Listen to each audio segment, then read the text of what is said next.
Okay, so I wanted to give a reflection after my last video, and as I come to the end of this clinical, um, I thought there were some good questions that we could answer as far as like how we've grown, what we've learned, things like that. And I wanted to go through a self-evaluation. So I think the first thing to look at is InTASK Standard 1, learner development. Um, I think this was something that I was pretty good at before, but I feel much stronger about. I've always done assessments, but I feel like I use them almost in a better way now, if that's hard to describe. Like I feel like I have a better understanding of how to use them going forward, and how to use them to maximize the growth of students, which is really helpful. I like how we had to do student data driven, and to see the students grow, and to see, and when you map it out the way we did for Moreland, you can really tell what needs to be fixed and what went well, and what students need more help. I also like the focus on differentiation, which is something I want to keep working at. I feel like I've gotten a lot better at it in the last 12 weeks, but I still want to keep improving. And that's one of those things where I feel like you can never be perfect at it, but you just got to keep trying to get better at it. Like I don't know if we ever get perfect at anything, but it's just that's one of the areas I really want to keep working at and improve at. I feel like I try to meet the needs of all students, and I do a pretty good job for the most part. I feel like my test scores have always been really good for all the schools I've been at.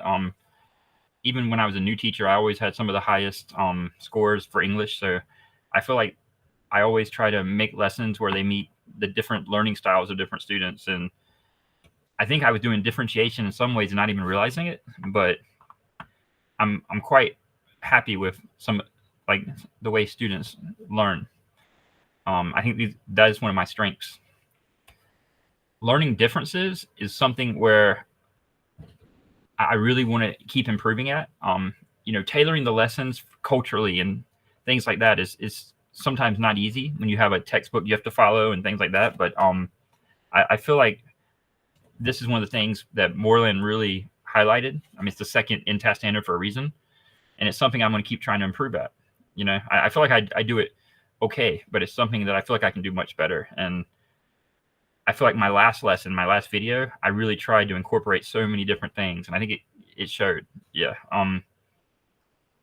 Learning differences is something that I think all teachers work hard to do, but it's something we could always do better too. Yeah. InTASK Standard 3, learning environments. I think this is one of my strengths. I always have a very, like, I feel like the classroom is always very happy. The students do group work. We have, I rarely yell or anything like that. I feel like my organization kind of lets everything flow, and teaching procedures at the beginning of the year. And so it builds a nice learning environment. We try to have a room where kids aren't scared to answer questions or read in public. Everyone's respectful and things like that. A learner-centered classroom, learning environments too, is something that's really hard to do at my school. I feel like I do it as much as you can. Like, we don't have our own rooms. The students have their room. So it's hard to put them in group chairs. Like, sometimes we have to sit on the floor. So as much as when I was in USA, I used to put them in, like they would go from table to table to table. We would have, carousels of students moving from section to section. And I would always do a lot of student-centered learning, have them design lessons and teach the class. But at my current school, sometimes it's frowned upon. So I have to be careful sometimes doing that. It's just because it's a strict Catholic school. I think you have to be, and the culture is a little different in Thailand. Learning environments 3, creating a learning environment where a strong presence of norms and procedures. I think that's one of my strengths also. I really, at the beginning of the year, try to set the tone with procedures and remind students throughout the year.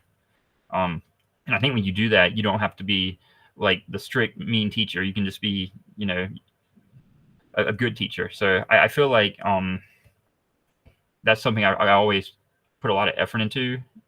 and really try to do every day. It's like I just start to do it now every day. I go over the agenda and all that kind of thing. So I think that's a strength. Content knowledge.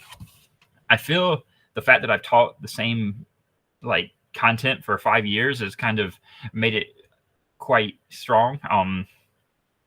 I think if you watch my mentor meeting, she talks about this. We taught the same thing for 5 years. It kind of makes it, you know it pretty well front and back, especially when you taught it. Because I think teaching it's different than learning it. It's like you really learn it.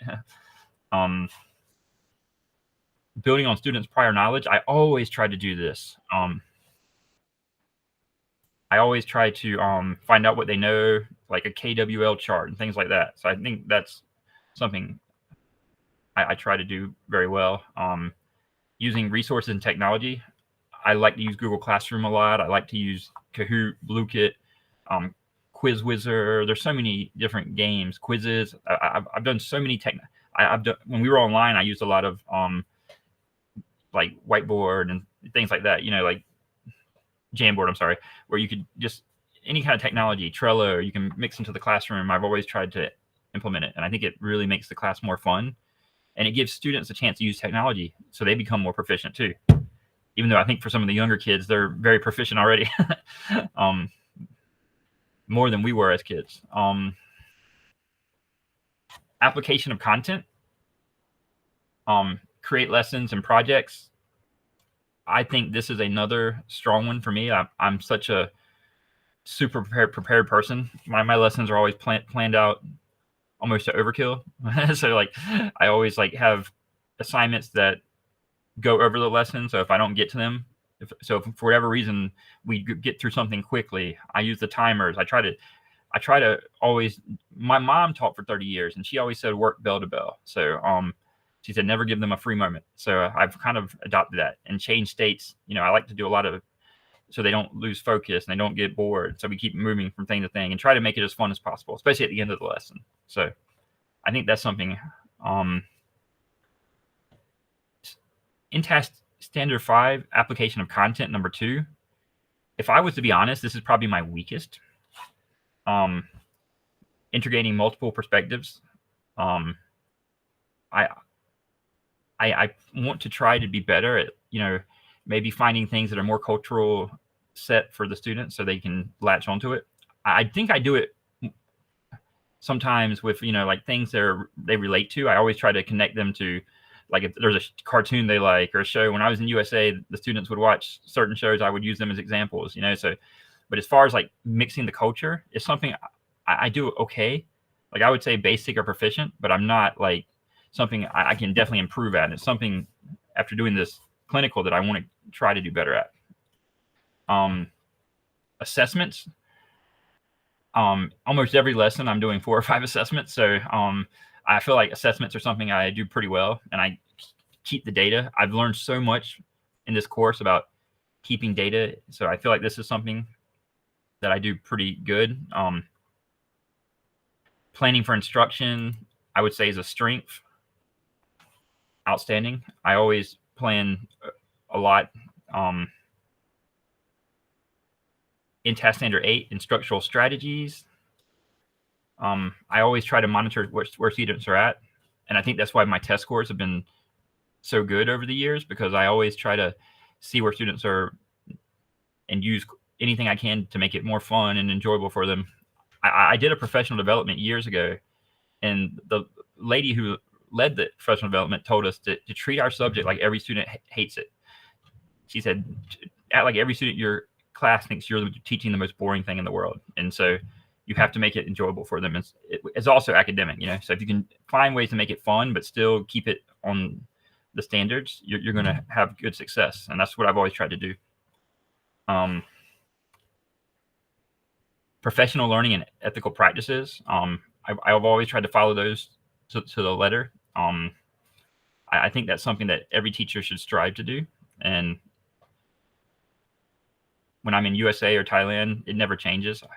I always follow a strict code at teaching and away from school. So I think that kind of helps you in a lot of ways, so you can, have a good professional growth and and be, someone who deserves to be, respected in the classroom.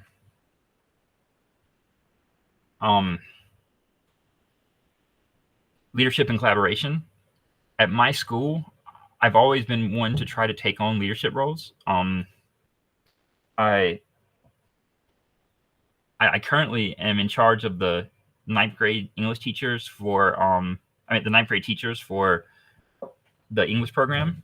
I'm also the head of English for the middle school grades 7, 8, 9. So or we would call it secondary school. So I do a lot of meetings, but I've always enjoyed it. When we do PBL, I kind of lead it, which is like a big project we do every term, and it takes the whole term to do it. But it's a really good project that incorporates all the subjects. So we're always trying to bring people together as teachers and incorporate all the subjects, so they learn from many different aspects, and they learn real life skills, which is so important. I've also, whenever we have like an English fair or anything like that, I've always been the one to kind of head it up recently. So not always, but in the last few years. So I'm very proud that the school trusts me a lot of times to do things like that. If they need someone to organize something or kind of lead the way, I'm always been picked. So I think that shows a lot of leadership and collaboration. And I think I work well good with my teammates and my teachers. I've always been willing to mentor, go watch a class, give advice if they ask for it. If any time they need help, I'm always willing to do it. So I think that's part of being a good teammate, especially. And then when you teach secondary school, everyone needs to be on the same page, because I think it's so important. About my last video, I saw one of the things was talk about advice you got. I think I got some good advice. I liked some of the things, like when you put them in groups, assign them positions. When you I liked some of the advice and some of the videos I saw, like when I watched Shaoshin and I saw he was putting them in groups, not based, like I've always done groups like the best student at one subject and the one that struggles the most, so they can help each other. But I noticed he was putting them in groups based on ability. So like the best at one table, the ones immediate at the next, and so he could focus on the ones that were struggling the most. I think that's a great idea. So something I'll try to employ in the future. My mentor is Giselle, is wonderful. She always gives good advice.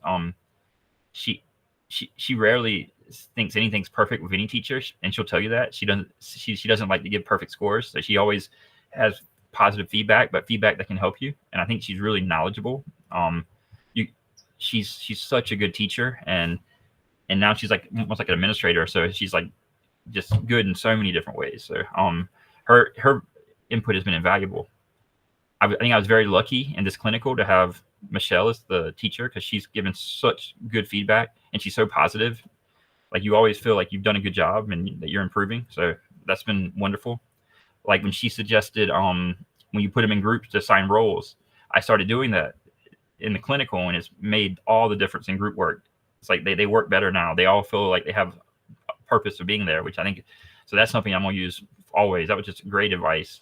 I feel like I've learned a lot from, the advice I've gotten from my cohorts and the teacher and my mentor. So I think it's all been really good. And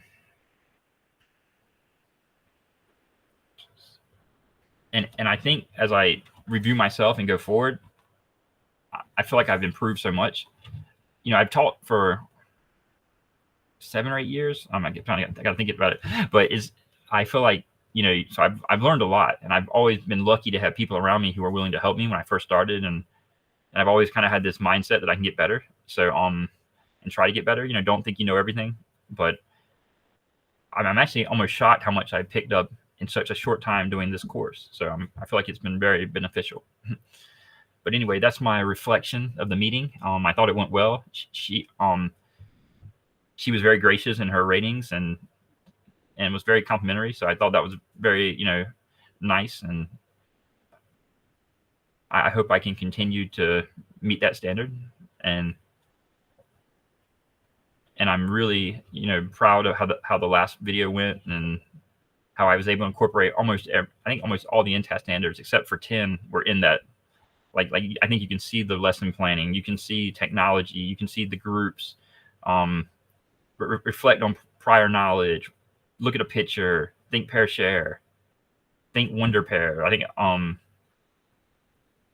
had an assessment at the beginning that covered old modal verbs in the unit. So I was not only, and then I had a game. I feel like everything got hit, like that we need. There's many formative assessments, many there was group work, there was watch a video. So they had listening practice and speaking practice and writing, and just so many things were incorporated into the 50 minutes. So I think it was a really good lesson. I told a coworker it might be the best lesson I've done in a long time because it was just so, interactive, and I feel like every lesson's gotten better and better. So that's what I was hoping would happen. Like I'd get more skilled at what I was doing. But anyway, thank you. Yeah.